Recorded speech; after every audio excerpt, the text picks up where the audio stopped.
ځکه څومره کائنات چې دي، څومره مخلوق چې دی دنیا کې، دا ټول الله د انسان دپاره پیدا کړي، د انسان دپاره پیدا کړي. دا ټول به د انسان خدمت کوي.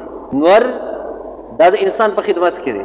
سپوږمۍ، اسمان، غرونه، سمندرونه، ونې بوټي، دا ټول دا د انسان دپاره الله پیدا کړي.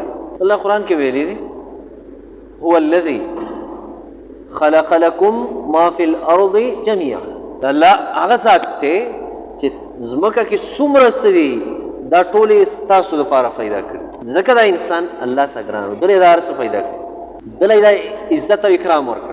او ظاهري شکل مطابق هم الله انسان په ټول مخلوق کې ښایسته پیدا کړ. ځکه د نور مخلوق، د نورو ځناورو او د انسان د پیدایش بالکل ښکاره فرق دی.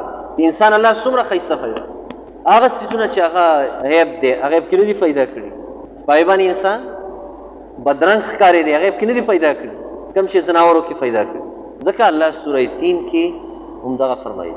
الله قسم خوړلی دی، زما دې په انځر باندې قسمي، زما دې په زیتون باندې قسمي، زما دې په تورې سینا باندې قسمي. هغه تور غر، هغه تور دشته د سینا چې په کوم ځای کې موسی علیه السلام ته وحی ورکړی شو، الله د موسی علیه السلام سره خبرې کړي.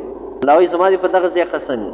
وهذا البلد الامین، الله فرمایي زما دې قسمي دې د امن په ښار باندې. او د امن ښار هغه مکه ده، هغه مکه ده. الله د امن ځای جوړ کړ. دا څلور قسمونه الله پاک په دې څلورو څیزونو باندې خوړلي.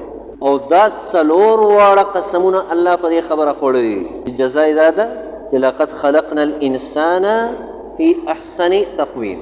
الله وایي زما دې په تین باندې قسمي، په زیتون مې دې قسمي، په تور سینا مې دې قسمي، په مکه د پاک او د امن په ځمکه باندې زما قسمي چې بېشکه ما انسان دا ډېر ښایسته پیدا کړی.